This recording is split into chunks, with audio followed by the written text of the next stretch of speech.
Okay, so in language, when we get back, there's a couple of different mini lessons that I'm looking at doing. One is going to be on observations and really the idea of expanding on details. I notice the students are good at having some initial ideas, but not really kind of expanding on them. So even in their writing, we really want to look at how we can kind of expand on these details. So that will kind of link with some of our science provocations. Also looking at some very specific labeling, again, kind of connects to this idea of details. And again, looking at letter sounds and familiar words when we do so.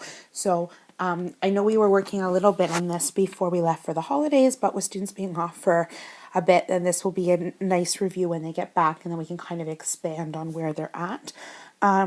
Because there's going to be so much of the science stuff happening, it also lends itself well to some procedural writing linked especially to science, especially when it comes to some of the experiments with the materials. So this will be good for those experiments. Also writing of questions. I know we're really kind of trying to generate some more wonders right now, and the science part definitely lends itself to that. So use of the chart to start generating ideas and making some more kind of rich questions happening. And then also looking at some point of view writing. I think that this will link up well with the provocations, especially the one kind of related to the weather and the impact on structures, and what happens when we add in people and animals, what might they be thinking, and again then trying to use those thought bubbles, but also using discussions and stuff or speech bubbles to start to continue discussions. So instead of, a lot of students are starting to use speech bubbles, but they might just have one that says hey or hi. So now looking at a little more depth in what the students are writing and how they can show what the person might be thinking as well as what they might be saying, and how they can continue discussions through those thought bubbles.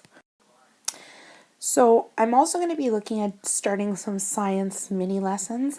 I'm thinking where I'm going to be trying to put them in is part of the period 3 time that I have the students. Most of the time period 4 is prep. So 4 days a week, it's my prep period 4. So what that means is I can then use part of the period 3, which is like my extra language time, to do a little bit of a science mini lesson, and then also continue with the guided reading time that I have and the independent reading time that I have during that time as well. So I have 2 different mini lessons I'm looking at for this week, and I'm thinking that because of the amount of time that we would have, they would both take about 2 days. So for one of them, I'm looking at exploring material use. And that will link up with one of the provocations that I'm going to have out with regards to water and different materials to help absorb the water. But then kind of experimenting with these different materials in different situations, and then look at what materials they might use in different situations when looking at using them with water. And by that I mean, and I'm not really explaining it very well, sorry. By that, one of the things that I'm looking at is, for instance, if looking at these materials that react to water in certain ways, how might you or what materials might you choose to use when, say, building things outside? What materials might you choose to use when building things inside? What materials might you choose to use if it's going to have some, if it's going to have some connection with water or snow or ice, and what might you choose to use if it's not? So that they can kind of start to see some of that overlap and some of the thinking behind it. So I'm going to kind of devise some questions and then have them create certain things, and then given different situations, see how they might change their plans so that they can start to kind of see those connections. And then also looking at exploring the provocation of how the wind and the rain wreck the houses and the buildings. And this is kind of extreme wind and rain, but I'm kind of looking at the impact of the weather on the structures. So that they can start to see how how the weather might impact it, which I guess also somewhat connects to that whole idea up above with how they build certain things depending on, the exposure to certain forces. And, and then looking at creating some buildings and what did they use, why did they choose, and given different situations, would they choose different materials and why. So again, I think some of these connection points will hopefully start to overlap a little bit. The first one being a little more vague because we're going to be looking at something just like, okay, if I'm trying to soak up water, what might I use in the classroom? What might I not use? What could be helpful? What might not be helpful?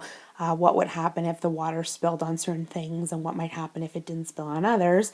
To eventually looking at, okay, what's the impact of the water when it hits a building?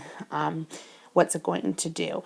And how might that change the materials that somebody might choose to use when building something, and how might that change the kind of structure, the supports that might go in place, all of that when it comes to designing those buildings. So they can start to think a little bit about that impact of materials, which I think will hopefully eventually lead, as we kind of continue to expand it more, will hopefully lead at the beginning of next week to the idea of the 3 little pigs and the big bad blow dryer, which I'm hoping to do at the beginning of the following week. But the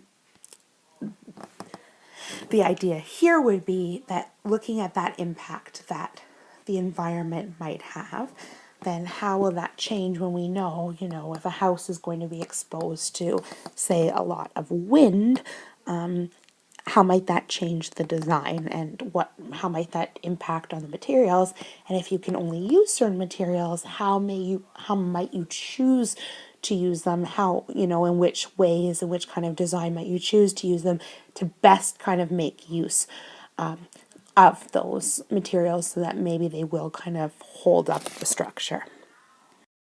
Okay, so now we're looking at math. So in math, we're going to start to explore a few different things this starting next week. So one, we're going to still do our Math Talk Mondays, but this week we're going to start connecting it to abstract art. This will hopefully help build in a little bit more of that in the visual arts, but also looking at kind of the math overlap. And this week we're going to look specifically at look at shapes and figures and things that might be used when it comes to structures, and starting to get a little bit of an idea of how it can be used and why. Sorry, I think I did something there with the recording. But I think that this will tie into that 3 little pigs idea and hopefully get them thinking then for the beginning of the following week.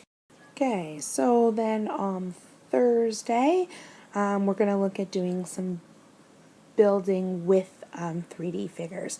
So with the figures that are already present, what can the students actually create with them? This will allow them hopefully to explore a few more of the properties.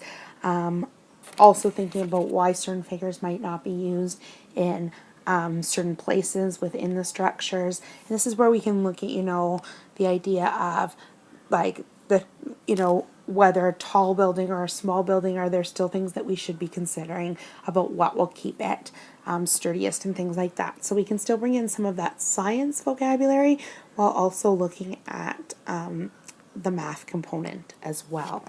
And then on Friday, we're going to look at creating some of our own shapes as well as some of our own structures. And that will eventually move from creating the shapes to creating some of the actual 3D figures. That will allow us to use some of the different materials. That's where I've got the Crazy Forts one as well. And looking at which ones may be better in different situations. Also the idea of drawing some diagrams of the shapes and the structures, which can also lead to the idea of counting a little bit more, because they'll have to make sure that they have the right number in their diagrams. And I'm hoping to then go in with a little building challenge that will include parents as well, and can also kind of link the math and the science. And this one on Friday, especially with the diagram blueprint, will so hopefully help connect well for when we look at the Three Little Pigs challenge for the following week. The students will have a little bit of an idea in terms of how to create their diagrams of what they're going to be building. So they'll have a little more experience with that, and we've played with it a little bit already, so this will be a good connection.